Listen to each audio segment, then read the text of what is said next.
Flow Riders? Welcome to The Flow. I'm your community manager from Ecamm, Doc Rock, along with my awesome co-hosts. Hey everyone, it's Katie. It's Katie. All right, gang, let's get into it. Today, we're going to be talking about how to make your audio sound better. So I must posit the question, Kate. What made you come up with this question? Oh my gosh. Well, for a few reasons. One, it's the most popular question that we hear from Ecamm fam and podcasters and video professionals and live streamers. And I think it's always the most important part of all of this is the audio, because we keep saying to everyone that people will put up with really terrible video quality, but if they can't hear you, they're gone. No one's going to sit through if there's like noises or if they can't hear you at all. So I had the pleasure of doing a podcasting workshop with a whole bunch of 7th graders last week, which is why we were off last week, as I was teaching people about podcasting. But that was one of the questions that I got the pleasure of asking them. And I felt so smart. I was like, hey, what's the most important aspect of podcasting? Is it the camera? Is it the microphone? Is it the lighting? Is it the person? What is it? So that would be my answer. The reason why I said it was kind of funny is because we did stream last week, and when it was done, we were hanging out in the Discord and basically going over Tatiana's mic setup. And we went through setting up her MV7 from top to bottom because she didn't know what many of the words were. Yeah. The thing that's so, I guess, timely about that is I was just watching a video about someone stating that even the simplest things that are just so normal to you, you'd be surprised that people wouldn't know. And I thought we were closer in the same generation, but I guess there's a big enough gap. Like, she didn't even know what EQ was. And I was like, what are you talking about, Willis? Because we grew up, everybody in their car or in their house, they had the EQ with the actual sliders, right? Your dad or your grandpa or somebody was always sliding the little sliders up and down. And then it was like, if you kids touch that, I would take you out of this world so nobody touch it. And me, I was like, look, the boomy parts get better. I feel like I know what EQ is, but I don't think I could explain it. So maybe I'm in between. I didn't grow up with that experience, but I know, like, I recognize the term, but I couldn't tell you exactly what it means. Okay, so here's a different question. In Canada, was booming in your Jeep a thing? Like in US, especially New York, California, like Hawaii, everybody in high school, the cool kids was about the car stereo, right? Yeah. Like we even had whole songs about the bass in your trunk or booming in your Jeep or I'm too short from the home of the rock. 2 woofers in the trunk beating down the block. Life is too short. Like that was a thing. So yeah, again, Rich said they booming the sleds in Canada. Total toboggans. It's a toboggan. Okay, so it's a term that people know, but just hearing it doesn't mean they know what it means. Okay, here's the best thing about audio. I just wanted to get a level set. That's the term, right? I wanted to get a level set because, yeah, I was not like astonished, but I was like, really? Like, I really did assume that everybody would just know what EQ is. It's in all your TVs. It's in your car stereo you have right now. It's been in iTunes since day one. Like, at least if you grew up in iTunes, your phone apps talk about it. Half of your microphones, if you buy a microphone for your phone, like Shure MV88, the app has it in there. We don't, but it's because we're assuming that you're doing that already from your mic. Let's cover some of that. Making your audio sound better, it really does start with your mic selection. This is the tough one because we always tell everybody, look, we want you to get in where you fit in, like start where you start, right? And a lot of people don't want to hear that they probably need to change their mic, right? Well, I would start where you start, but we also say all the time that the first thing you should be upgrading or saving up for, or the first thing kind of on your budget list, even as video people, is still a better microphone than what's built into your headphones, your computer, like not something that's built in, an actual microphone. That's a USB microphone or an XLR or like the Shure MV7 is a bit of both. But definitely that's the first thing you should be spending money on. If you want the budget option that sounds absolutely amazing, the Samsung Q2U. It is 50 freaking dollars, period. And it will sound fan glorious.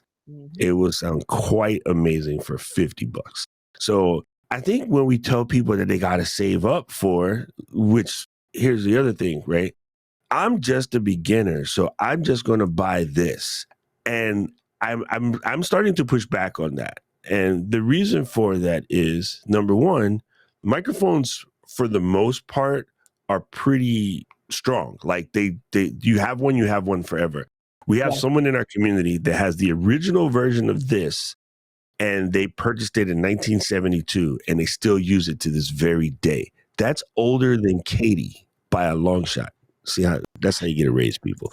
So you don't have to think about, I'm going to buy this, in this particular case, $400 mic, and it's only going to last like 2 years, and I'm going to switch it. If you buy a junk one, that's exactly what you're going to do. You're going to end up spending $800 trying to get to $400 because you're going to go to the $100 mic, and then you're going to switch it later and bump up to like the $250 mic, right? And then you're going to switch it later, and this one came out and it's supposed to be as good as the SM7B or the RE20 or the Heal PR40.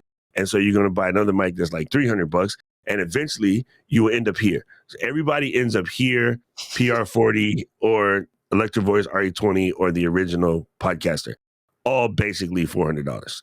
So if you could do it, don't put yourself out. Just skip all the rest because you will end up spending more at the end of the day. But when you can, migrate yourself up. What Katie has is a fantastic middle ground, and not a middle ground where you will be losing anything. It is a fantastic middle ground where you can just move in and stay, right? Like that's where I'm going to get this 1-bedroom studio in the middle of Manhattan, and I'm never leaving. No house, no grass. I'm just going to get this. That's perfectly fine place to start, and it's like $250, and that's the Shure MV7. It's also like really portable, and I know people are going to be like, I roll, but like I'm constantly going back and forth between the studio here and home and the office we have in North Andover and traveling out to shows and events and things. I literally throw one of these in my bag that I take back and forth, and it's so easy and it's fairly durable. I'm obviously careful with it, but it's not like I'm literally just like folding down the stand flat, dropping it into the bag and bringing it with me back and forth all over the place. Shure products are pretty durable. And the one thing that hopefully they will do a Rev 2 pretty soon and swap out the micro USB for a USB-C. The design phase came about during a time where it was still either or, and now it should just be C, period. So hopefully they'll update it soon. But yeah, that's a good jumping off point. Now, after we've done that, let's get into something that I want to explain to people. This was something that I forgot to mention when I was talking to Tati, and I don't even think she's here right now. I've said this on my streams. I've taught this to people in my class.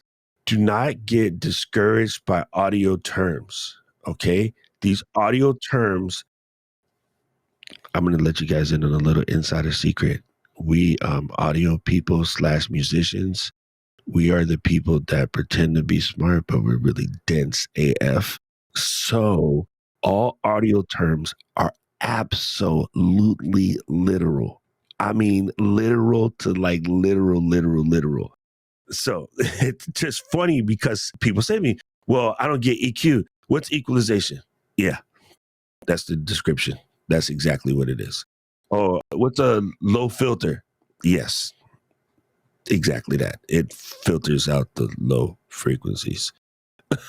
What is reflection? Yes, it's that. If you were to sit in your room and you have somebody walk on the side of you with a mirror, okay, like in my room, let me give you a visual, people, even people at home, play along. If I'm sitting in my room and staring at this camera, at 45 degrees from me in two corners, there are my studio monitors. What are studio monitors? Yes, they're studio monitors. They monitor your studio. So that's how you can hear what's going on in your studio. Okay, so my studio monitors sit right there. If Katie and Luis was to walk on the side of me with a mirror, the minute that looking here, I can see the speaker in the mirror, that's exactly where my speakers reflect against the wall and bounce into my ears. Sound waves, light waves, microwaves, radio waves, they're all the same wave, just different frequencies. So Yeah. they all behave the same way. So if I was to shine a flashlight and hit the mirror, it would land exactly where the speaker are. If I was to shine a laser and hit the mirror, it would land exactly where the speakers are. Turns out the sound wave travels the exact same path because a light wave and the sound wave is the same wave at different frequencies. Yeah. They're all wave. Like none of this stuff is rocket science, but I think that we audio people back in the day, I was one, with the, gaffer's tape and the clippers on the side, pliers and all of that. Someone would be like, hey, my mic disconnected. Don't touch it. I'll plug it in. And we would run over and plug it in.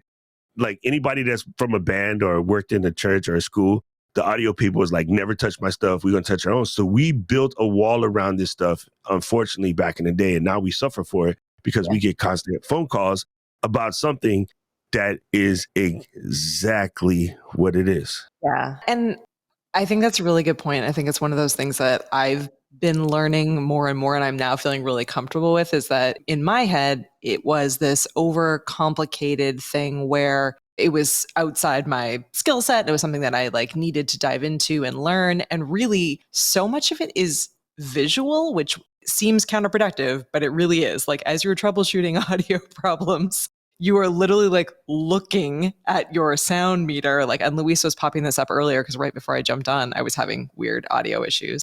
But you're able to see, you can see where the audio is. You can see where things are plugged into and where they're going to. So a lot of it is really obvious logic and being able to kind of follow back the path, right? So it is much more visual and straightforward than it often seems or feels. So even if you don't know any of that terminology and you don't have any desire to learn any of it, you can still have good audio for your show. You can still troubleshoot and help guests troubleshoot. You just need to take a deep breath and don't kind of panic at the point where someone says, I can't hear you, or you're hearing doubled audio, or you're hearing an echo, or you're panicking. Take a moment and think through, bring up your meters, see where the volume is coming or not coming through, and follow that path back to solve it there. And that has been hugely helpful. That mixed with blocking off time for a sound or a tech check, but being able to visually see it, I think has just made a huge, huge difference in how I'm able to solve problems. And I don't solve them all the time, but 90% I'm able to solve just by calming myself down and watching what's happening or not happening. You're like, oh, I don't see the audio bouncing, on the interview. So that must mean that it's on their end. It's not, Ecamm isn't seeing it come in from somewhere. So there's something happening, or, oh, I do see it, but I don't hear it. Something is blocked on my end. I do want to address something real quick. Imagine trying to get a driver's license without learning with gas, brake, stop sign, signal. Fair. You have to. Because this is a common conversation and it's not your fault. So many people do it that it becomes part of the vernacular, but it's a veritable impossibility. If you tell yourself, I don't want to learn that, that is generating the brick that's stopping you. Because I'm not asking you to become a sound engineer, but you have to understand the basics, right? So there are some terms that you just have to know. You have to know volume. You have to know gain. You have to know EQ. I think those are must, absolute must, right? I don't need you to understand frequency response, although that's exactly what it is. How does this microphone respond to frequencies? It is 100% literal. I will say it until I green in the face. You know a person that's so literal that when they say what they say, you're kind of confused because it is absolutely literal? That's where people get confused. So for instance, I'll give you one that you kind of sort of should know. It's nice to know. It's not going to break it if you don't understand this. When you open up your Shure MV7 app, it's called the Motive app. When you go to setup, there's a setting in there called the high pass filter. When you turn on or adjust the high pass filter, it cuts out some of the lower frequencies. And you're saying, come here, Doc. You just said that it was literal. So why does the high pass filter cut out the low frequencies? And the Virgo in me, because we're literal, Cadis Virgo, will say because it allows the high frequencies to pass through. Yeah. High pass filter. Okay, Stan, what's a low pass filter? Jesus, it's the same thing. It just allows the low frequencies to pass through. Okay. Now, anybody care to guess what is a high cut filter? Ooh, high cut filter. cuts out the high frequencies? Yes. A low pass filter is also a high cut filter. So you're There. correct. 100%. See what I'm saying? They're super literal. They're 100% literal. So that is one that's on the fringe. Like, it would be nice for you to know what a carburetor does or a fuel injector does when you drive, but it's not going to stop your ability to drive properly. But not understanding yield, stop, pass, merge, brake, light, red, green, yellow, like those stuff, you just can't drive without it. So Good point. this is some of the audio stuff. You do have to know this EQ. You do have to know the difference between level and gain. And you kind of sort of need to know what a compressor is. So we'll cover those. There was a question that came up in the chat, and it's funny because not really Q&A time yet, but I'll answer it because it's actually a good question. Mm-hmm. It's like, so what's a gate? Yes, it's exactly that. It says, so what's a gate? And please, what's the difference between the volume and the gain? Yep.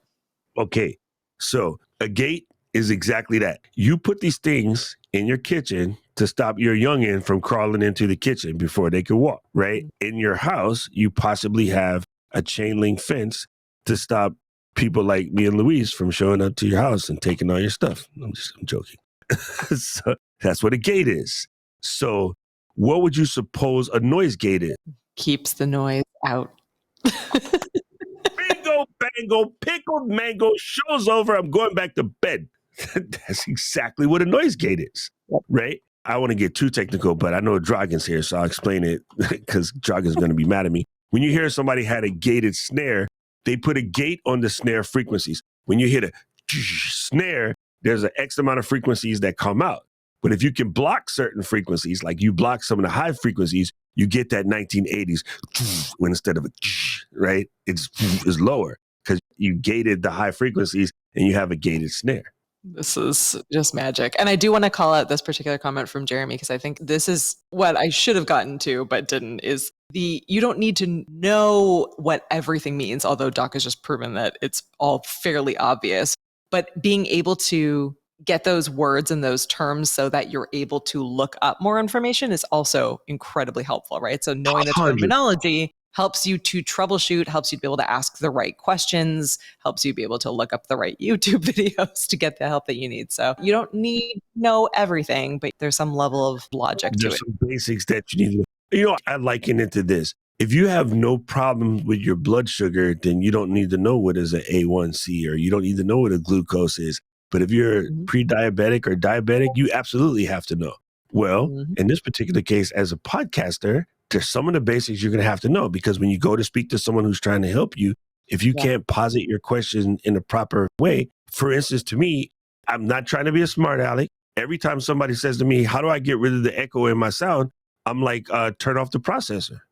Because what you guys are calling double audio or slapback or some other terminologies, that's not echo. An echo is when a frequency reflects off of surfaces until it fades away, right? What you guys are hearing is your input coming back through your headphones twice. That's not echo.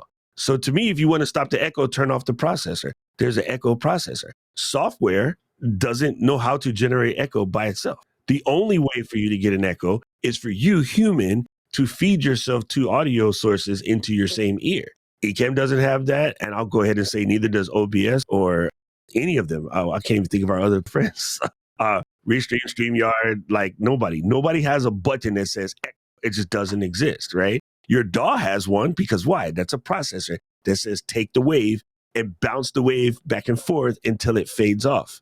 That's actual echo. So to me, yeah, I mean, we're going to be literal about it. Not really a question, but Martin said I was on the Ecamm group interview with the guest and embarrassing my SM7B sound was leaking from my headphone. How do you identify that it was me causing the problem? Super simple. Like we have visual meters in the software.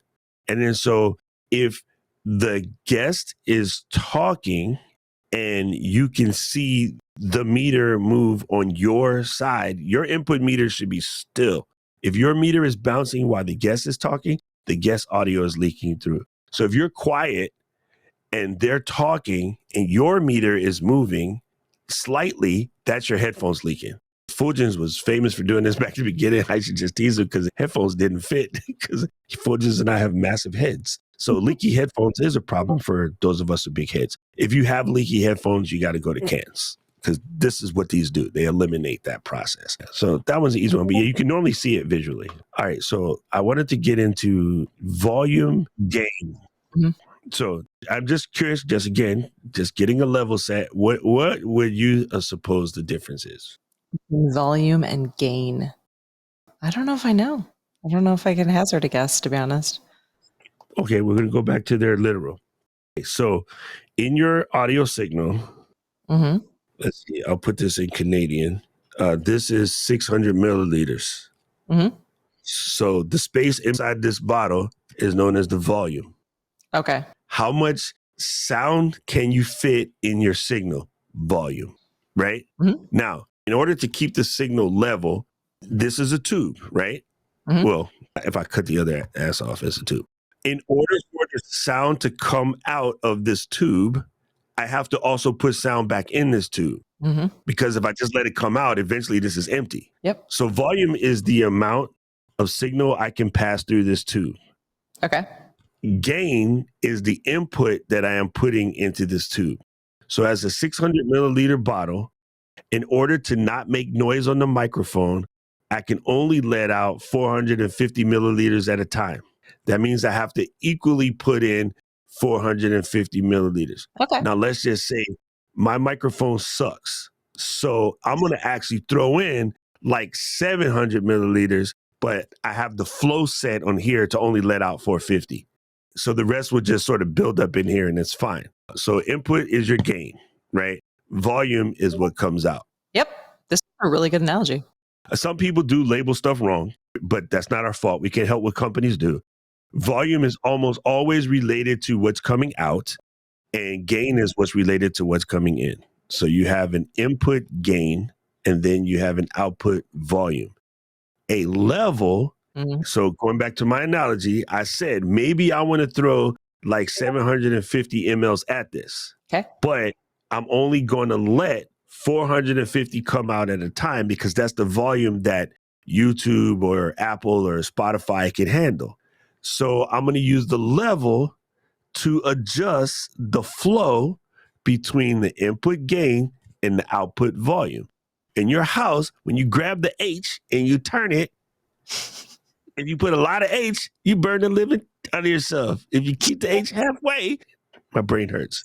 My brain hurts trying to make it hard because it's not. It is so not hard. You know, it's actually harder for me to make it hard because it's not hard. It is legit stuff you do on a regular basis in other things. If you're trying to get a tepid water mix, you adjust the level of the hot and the level of the cold until you get a perfect tepid. You're down on the bottom that's coming from the outside underneath. That quarter turn is basically adjusting your gain, and the volume is what comes out the faucet. Because if the science teacher told you to go take this 600 milliliter volume and fill it up halfway, you would go to the sink and you would open the little thing and you would fill the volume up so it's output. Yeah, all right, cool. What's next on the list? See, this is so simple, but I don't know why people make it hard. I would say it's our fault, though. Back in the day when we had opportunity to make this a general portion of conversations, we didn't because we were busy gatekeeping. And that's why no one understands photography in a way, because the people who had the skills back in the day were very gatekeepery. And YouTube kind of bust a hole in that. So now anybody can do it. I think that's the cool part, is a level set playing field. Not anybody can do it, but it has made certain things seem daunting and they're just not. Yeah. I think, at least for me, and I don't know if this is the same for everyone else, part of what made it difficult was that by and large, even if you're doing a tech check or a sound check, it's those moments where you're with someone else and the audio is either not working at all or doubled, like you're getting some kind of doubled audio. It's hard to talk through and troubleshoot that because the audio isn't working, right? Trying to think through the best way to communicate when you're trying to solve that is also difficult. I now have like a couple of different things that I do. Like when I join and the audio doesn't work, it's either we're using like a guest chat or something and typing back and forth. Or what's even better is I did this for my personal podcast this past week. Nat, my co-host, her microphone wasn't connecting properly. There was some sort of issue. And so I just had her call in with her phone. So it was like, she was like phone guest, that was working. So we knew that it wasn't software and it wasn't on my end. It was something on her end. But being able to actually talk with her while we were troubleshooting what was going on with her microphone made it easier. Like, I think that's part of it, is that it's an annoying sound or there's no sound, which then makes it difficult to try to talk through and troubleshoot what's going on. So you have to think through, like, how else can you communicate while trying to solve an audio issue? And how can you stay calm if you're running out of time or you need to be doing a big production? So I would say, at least from what I've learned in the last little bit, giving yourself at least 15 minutes, if not 30 minutes of time that's in a tech check to make sure that nothing happens. Being okay that you might be a couple of minutes late, that's better than showing up without good audio or things going wrong.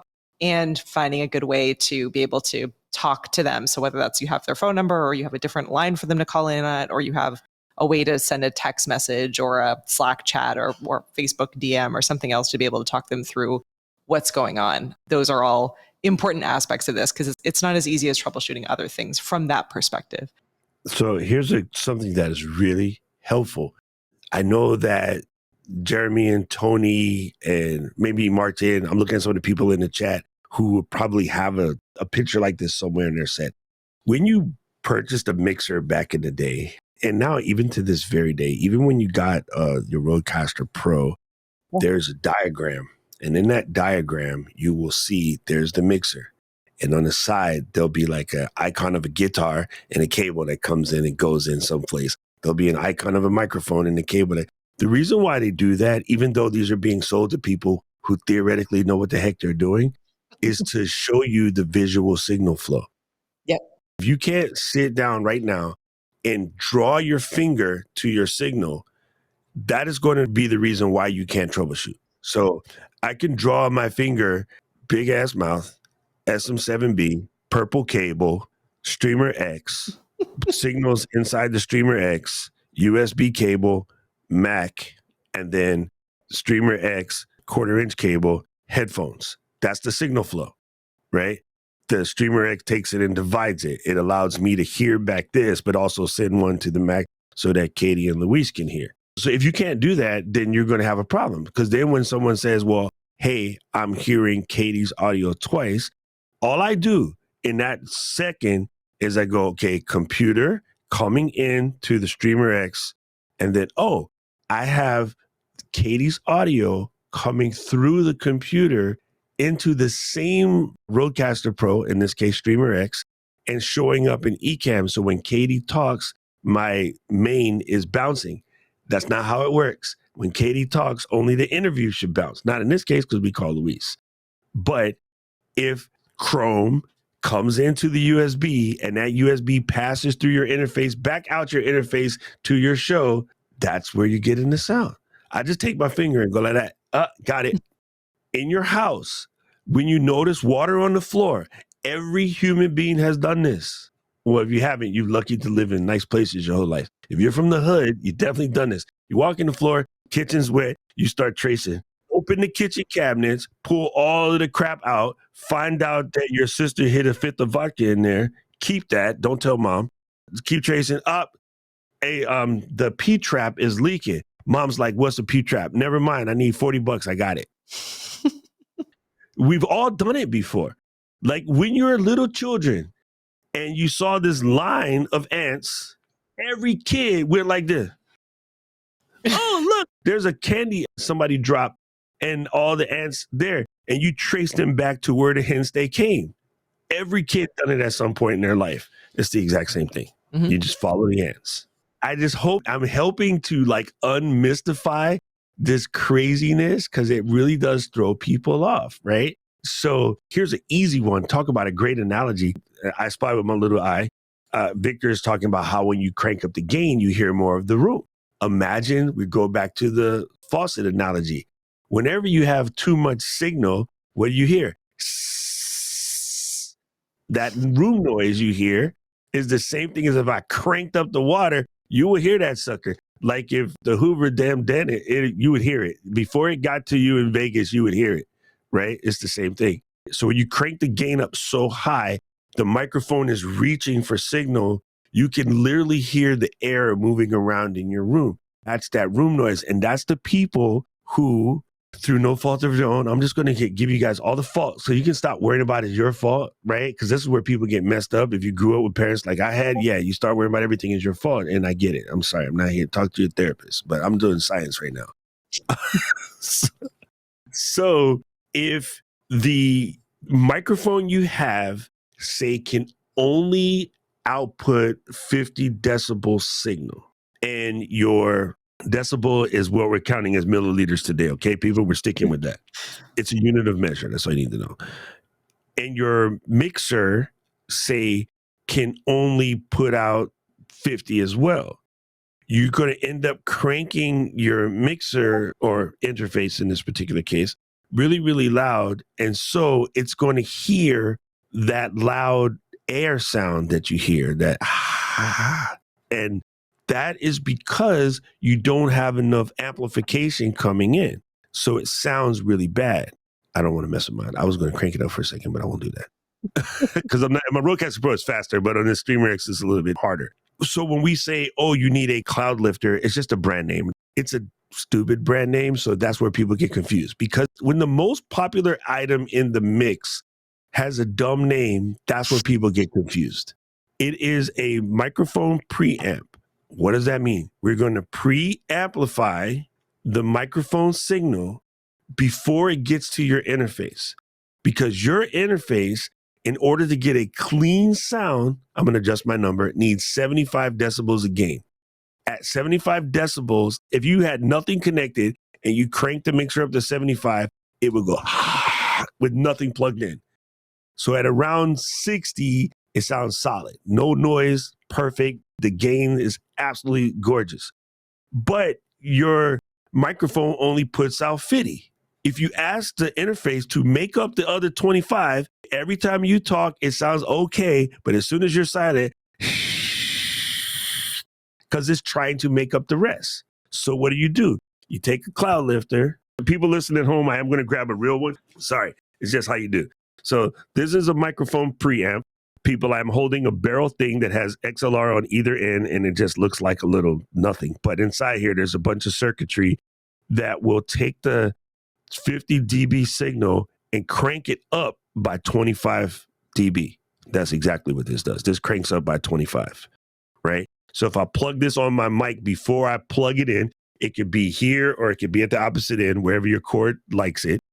So in other words, people at home, you can plug it in either end. This will take that 50 dB signal, crank it up to 75. So now when I hit my Streamer X, I can set it at 60 and I won't be missing that extra 10. And then it's clean as a whistle. So to Victor's point, to get his gain at a level that sounds great, maybe he has to crank his mixer all the way up to the top end. And when you do that, you are interjecting that noise. And so many of the mixers have an extra tick, if either visually in the software or on the actual mixer itself. They've actually painted the line a wee bit thicker. If you have to crank it past that, you probably don't have enough input gain. That makes sense? It does, yeah. If it's too sciencey, you gotta stop me. I'm trying to make this simple as possible. Okay. No, I actually don't even have any other questions in my head. I'm scrolling through to see if there's anything else that I'm missing. I do think, honestly, that calming yourself down and practicing and realizing like how it's going in and out of these systems is the most important thing. And the best thing that you can do is just keep doing it. Keep doing it and keep testing it and listening to how it sounds and bringing guests on and having them go through a process. You'll get there and you'll feel much more confident with it. Listen, if you have a frantic nature because of your parents or whatever, man, take yoga or take martial arts. I have a calm nature because I martial arts, and my whole family is frantic. I'm the only one that's not. I'm not going to say stuff to get me in trouble like I'm the only boy in my family. But anyway, I don't have a frantic nature. I know my sisters got it from my mom, and I know that my mom got it from my grandma and my grandpa, right? Like, and actually my uncle, Bob, he's not my mother's brother. His name's not Bob. My uncle was also frantic, but that's just if your parents bred frantic into you, ask your kids, are you frantic? If your kids say yes, then look at your mom and dad and figure out where you got it from, and then take yoga and let it go, Elsa, because that's not your business. What they did to you is not your business. I don't care how old you are, you can make it stop. I took martial arts as a kid. went into the military after. You can't do frantic in the military, right? As a medic, if I did frantic, people would die. I can't do frantic. I have to do calm. So if I can put a bandage on your ankle while getting shot at, I can follow a signal and find out where the noise is, right? So yeah, your frantic is taught you. Eden just said in the chat, frantic was taught to her. She took yoga to figure it out. You know what I'm saying? Like, so if you have that nature, don't be mad at yourself. Somebody did it to you. No one's born frantic. This is crazy, not to do with podcasting, but very helpful. People that have frantic dogs, the owners did that to them. Dogs are not frantic by nature. So when you go to your house and a puppy runs around and jumps on you and bounces down and jumps on you and bounces down and does all of that psycho stuff, that's the owner. That's not the dog. That was bred into the dog. Caesar comes in, psst, and then the dog don't do it no more, like in a half an hour. So true. Yep. Right. So yeah, your frantic nature, not my business. Again, not here therapist. I'm just doing sound science today, but you figure that out on your own. Okay. Because it doesn't serve you. And what I teach my students in my class, if it doesn't serve you, let it go, Elsa, because it ain't your business. Like somebody else's things they put on you are not your business. All right. Let's get into EQ. This is kind of important in order to get your sound to sound better. This one is somewhat of a visual class. I am more than happy to go over how to do it in the Discord or something. If you guys want to see it, it is something you kind of visually need to see, but I will explain it to you in the basics. I need to pull up an EQ somewhere just so I can have a visual because the frequency numbers, like I don't want to confuse people. One of the ones that can probably help you understand this the most while you're doing nothing is either in your phone or on your computer. Open up the music app. At the very top, there is an equalizer, right? It's Command Option E. That will open up an equalizer for you. In that equalizer, you will see a bunch of stuff. Now, I have a manual EQ already set up on my stuff because I just know how bad this thing is at frequencies. I had an article on my blog back when I was a nerd, and one of the most popular articles that I ever wrote was about the perfect iTunes EQ preset, because based off the speakers that were in our computer, based off of, just having crappy Logitech speakers or whatever, if you would set this to your Apple Music at that day, Cassidy and Green, iTunes level, it would sound good, even if you had junk speakers, because, I already knew this frequency stuff was. So that is a good way for you to take song that you know really, really well, whatever it is, right? It could be a nocturne from Chopin, right? There you go, Eden. Just put it right there. Grab the 32 megahertz frequency, kilohertz, and just raise it up and down. Hear the changes as it's doing. Slide over to the 64. Raise it up and down so you can hear what it's doing. Go through that entire suite, right? 32, 64, 125, 250, 500, 1K, 2K, 4K, 8K, 16K. Your human ears can hear theoretically between 20 and 20,000. Most of us, after we get to a certain age, we start to roll off some of the bass parts we can't hear no more, some of the high parts we can't hear no more. So I tend to EQ visually because I know that I am past, my ear has perfect listening. I am amazed at how many old audio engineers still swear that they hear all of these. I think, no, you can't, bro. Scientifically, you can't. I don't care what you think. Your brain doesn't do that. Those frequencies go away at a certain age. But with enough experience, you can compensate. The reason why I want you to go through that exercise, as simple as it may sound, is it will allow you to understand what these frequencies are. So if you're listening to your sounds and you can hear a loud O, like it sounds like, oh, that's the frequency coming through. I know, grab 1K, pull it down, because that's where the O lives. If your noise is like, that's a different frequency, right? I'm going to come in somewhere around 2 to 4K and pull that down, right? That's just where they are. So you will be able to make your audio sound better because you will at least understand what they look like. The cool part for most of you, your applications like GarageBand, Logic, Audition, all of the above can use the built-in Apple EQ. The built-in Apple EQ actually has visual analyzer. So you can kind of see.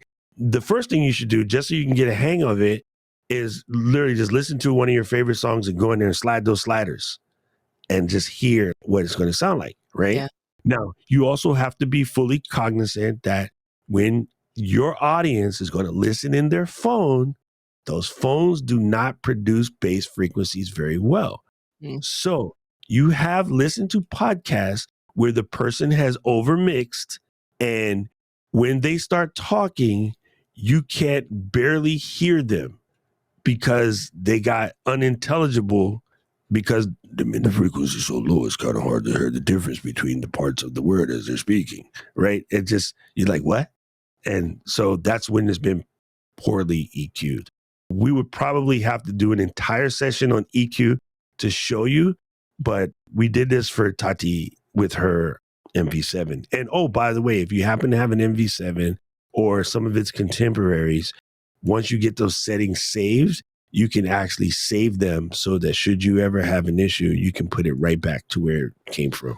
The last portion of this will be the compressor, and it does exactly that. So going back to this 600 milliliter volume, we don't want anything actually touching the top, and we don't want anything actually touching the bottom. So we would take, say, a 575 milliliter bottle and stuff it in the middle, and then put the signal through that. And that's compressing. The stuff that's too loud, it's pushing it down. The stuff that's too low is pushing it up. Sorry for the noise, people. But that's exactly what it is. So if you're watching the waveform, you're just squeezing the top and bottom so that the lower stuff comes up and the higher stuff comes down to keep it nice and even. Magic. We did it. That's audio in a nutshell. Man, that was crazy. I think my brain hurts now. I think my brain hurts now. I don't know exactly what it is, but I'm feeling pretty confident about all of this stuff. And everything you said today just kind of adds to my layer of understanding. So I'm feeling good. Yeah, like you don't have to know exactly how to solve it, but if you could just understand your signal flow, and I highly suggest everyone map it out. If you map it out, it would make life better. So for instance, one of the reasons why I'm always telling people, put your headphones in your microphone. If you're a USB person, put your headphone in your microphone or put it directly in your interface. Let it be the closest to your original signal as possible. Because if you turn on audio monitoring, like in the Ecamm audio monitor, it's hearing it after all the processing. So it puts a big enough gap between what you say and what you hear that it will make your head go psycho because your brain is not used to hearing your own self way later. And that's how long it takes the signal to process. Now imagine the people that have to hear you on the opposite end. Like that's only in your room. It hasn't even left the internet yet. Like it's still in your room and it's already enough to be off, right? So I'm always also laughing at when people say, well, when my guest is on and I say something, there's a little delay between when I stop talking and the guest answer. Well, yeah. It's called miles. Yeah. But whether you know this or not, there is a delay. If Katie says, hey, Ken, stop messing with the coffee machine, Ken's on the opposite side of the office, there is a couple milliseconds of delay between Katie's nice anger and Ken going, huh? Because of distance. It's super funny, but yeah. So true. Awesome. We did it. This is a topic that obviously we will continue to cover here and there. We had done an audio workshop a couple of years ago for just Ecamm in general. We should definitely revise that and add on to it. But yeah, it isn't as hard or as scary as it seems. And I think you're totally right, Doc, in that it comes from this kind of like, well, we're not supposed to touch it. We're muggles. We're not supposed to touch this stuff. But I think it's okay to touch it. It's good if you're going to touch it to understand what it is you're doing or what you're trying to get out of it or what levels. Your podcast and your videos should sound their best, but that doesn't mean that you need to be like up here in the world of sound engineering. Like you can make small steps. You can get a little bit better at it each time. You can at least know how to troubleshoot if something goes wrong or be able to kind of patiently work through it so that you don't have things like audio being too low or something muted that you don't understand where it's coming from or doubled audio or an echo or any of that kind of stuff. So, you know, it's funny. I just thought of something. Many people in here have imbibed a Red Bull, and many people in here have a driver's license. Neither of those two things make you Max Verstappen. Just because you had a Red Bull and a driver's license doesn't make you an F1 driver, and you don't have to be, right? Yeah. That's not what they're doing it for. Let them do that. You can still drive. Now, you'll find out in LA next week, I'm an F1 driver. No, I'm just joking. Now, East Coast driving is totally dead. West Coast drivers are slower than us. We just drive quick. You're pretty good. Like Katie can get her move on. I'm real angry being on the West Coast. We're like, get out of the way. I drive like, I'm not as bad as the people in Brooklyn, like Eden, but I mean, I can get down. Okay, gang. So we're going to roll into Q&A. But before we do that, I do want to remind you look, I know this episode probably generated some questions, and that's absolutely cool. Please throw them at us because we might need to do an audio mailbag out of this because I know you'll have some questions, right? You can go to the podcast, flow.ecam.com. It is available wherever podcast getting is got, including YouTube. If you got YouTube Music because you're a YouTube premium listener, hey, guess what? We're in there. You just go in there, type in FLOW Ecam, and then you'll see there's my face and Katie's face and occasionally a Jared and Louise's face. Don't be scared if you see those mugs. It's us. You can get your podcast there. You can send us an email at flow@ecam.com. That's FLOW at symbol. It looks like a navel at ecam.com. And you can send us your questions there and just reference it, audio workshop or audio question. And then we can totally go back in and help you out there. And this guy is brought to you by Descript. Now, for those of you who don't want to learn all of this crazy EQ stuff, guess what? Descript has some basic EQ built in. It has a basic compressor built in. It has something called Sound Studio. Sound Studio is like having a butler come in and just do everything for you. That's what it is. So it's nice to have that. Go and check out Descript. You can find out more at Descript.com. It is one of those tools that we all just, wish everybody had. Kind of like a plumber wishes everybody had a plunger. And just like everyone needs a plunger, everyone needs Descript. So we'll roll into a really fast Q&A, people. So if you guys say, I want to be in a Q&A, remember the recordings happen every Tuesday at 12 p.m. noon Eastern time. And why do I have such a hard time saying that? Because I don't do time zones and I live in the far way out west. So I have to process it. Sorry, people. When the horn goes off in Amesbury, Massachusetts, that's when we're ready to go. It's ready. Yes. Thank you, guys. Thank you, guys. Absolutely appreciate you. Let's dive into the Q&A for our people listening at home. We'll see you next week. Flow Riders out.